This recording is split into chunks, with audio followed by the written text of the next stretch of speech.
Hey comic book fans, welcome to the Comic Fix, your one-stop shop for every single thing DC Comics, to some creator on, to a little bit Marvel. My name's David, and welcome to the Comic Fix. I'm going to be starting this week's episode with a book that everybody wants to hear about. I'm not going to save it for the end, I'm just going to have right up front, and that is Batman Inc. issue number 8, The Death of Damian Wayne. A lot of people have said, I hate Damian Wayne. Damian Wayne's terrible. He's just a jerk. He's an asshole. He's just a terrible, terrible kid, and I want him dead. Grant Morrison heard this, and he said, okay, I'll give you exactly what you want. As you guys all should know, I had that video up where I talk about the death of Damian and what I think about what Grant Morrison did. Now, with this issue, I'm going to be reviewing it on its execution of the death of Damian Wayne. Now, the whole premise that Grant Morrison has been doing with Damian Wayne is that he's been having Batman, who knows about the hit that was being put on Damian by Damian's mother, Talia al Ghul. And so he's been telling Damian, stay in the Batcave. It's too dangerous out there for you, and I know what your mother will do to you. Well, a big old battle arises, and it's Leviathan versus the Batman Inc. characters. People have died in the last issue. Damian is seeing this, and he's like, I am fed up. I'm going to go and take down my mother. Maybe just maybe, if I talk to her, I can tell her, I can, get her to go against what she's thinking and do the right thing.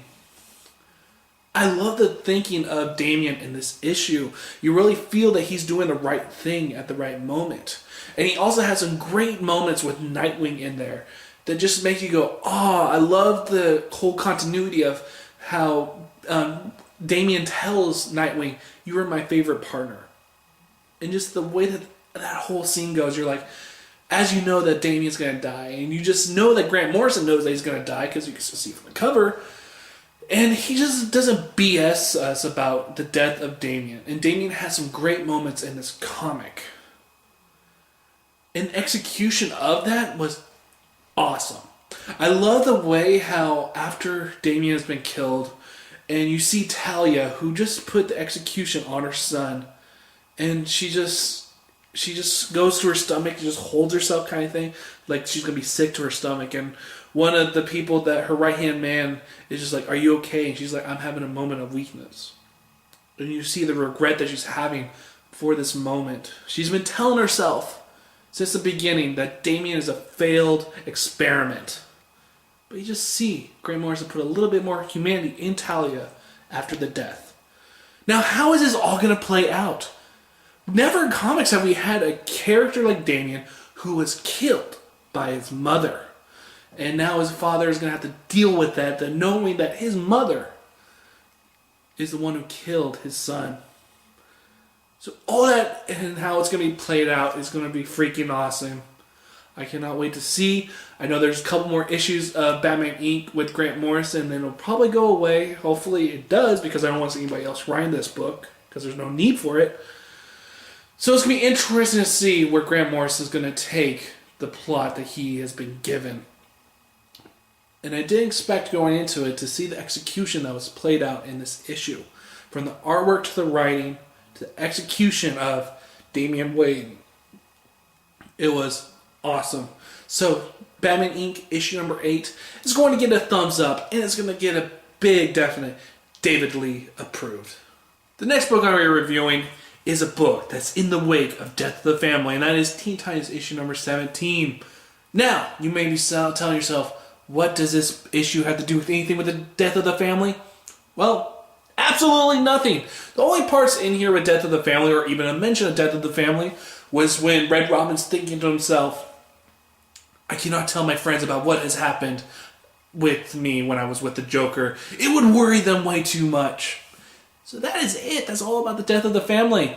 Now, DC Comics, what did they do last month? They had Teen Titans come out twice. And with that, they both had Death of the Family. And when they put that on there, do you know what happened? This book, which is a mediocre book, shot into the top 10 list for DC Comics for that month. Both of them. Both issue number 15 and 16. So what did they do? Scott Liddell's like, let's put another one of these Death of the Family stickers on here and see if it sells. Now, a lot of the average comic book readers who, just go in there at time to time, will see the Death of the Family logo and they'll be like, oh, I've heard about this and I hear it's good. Well, in here there's nothing to do with it. So I call bullshit to DC Comics. This right here is just mediocre and just the way that you try to get sales. Now, if you want good sales, put a damn good book on the shelf. Not just put a sticker on there and hopefully the hype of Death of the Family will actually entice people to buy your book. See, I'm a DC Comics guy, but I know when I can tell DC, hey, stop the bullshit. Okay, so let's get into the book. So with this issue, we get a brand new, almost a brand new writing team. Scott Liddell is doing the script for it, or doing the plotting, but we have Fabian Nicieza, who is doing the actual dialogue in this issue, and we have Eddie Barrows, who's the guy who did Nightwing for a time, and also did Batgirl for a time, doing now Teen Titans for the rest of the time as long as he's on this book.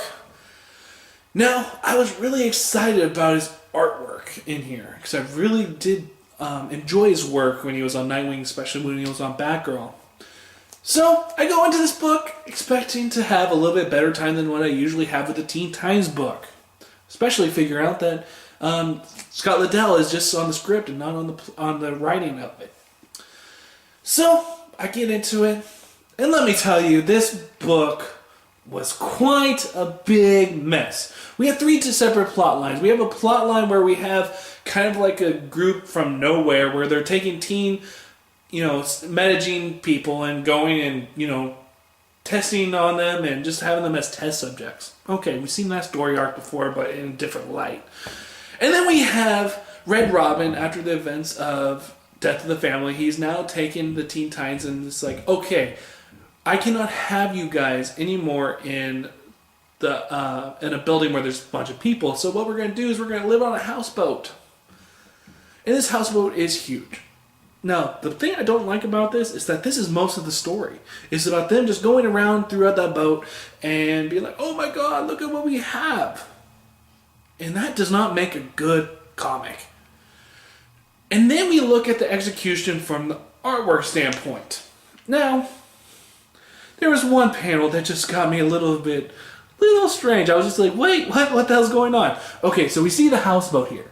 Good. Alright, cool. And then we see them. They're, as we can just say, this is one picture. This is one panel.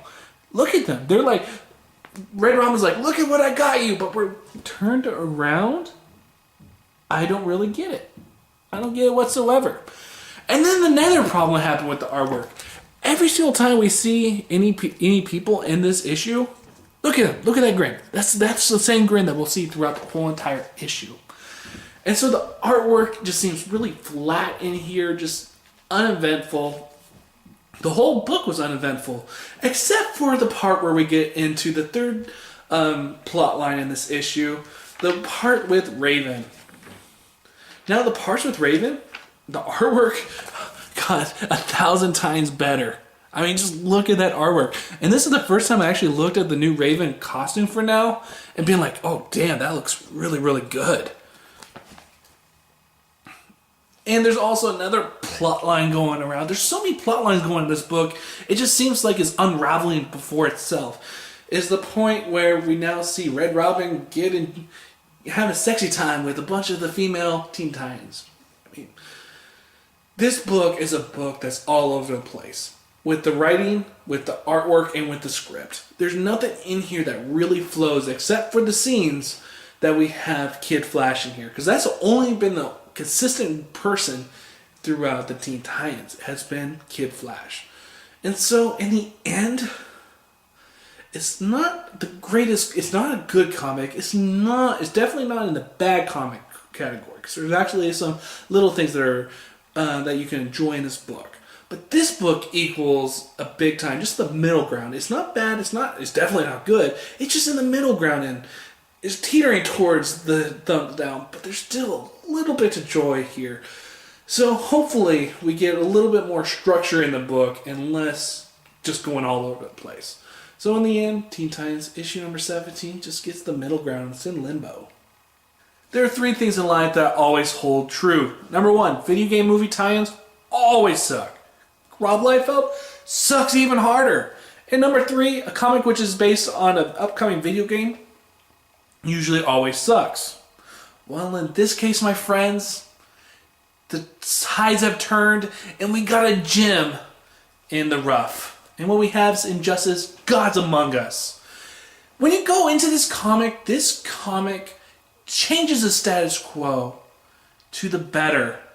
If what you want is a Superman that's not afraid to pull his punches, if what you want is a Green Arrow that's not afraid to do a wicked laugh for little Harley Quinn, then this book is for you.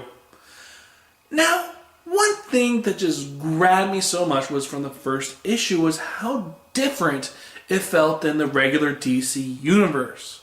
And for the second issue, that stays exactly the same.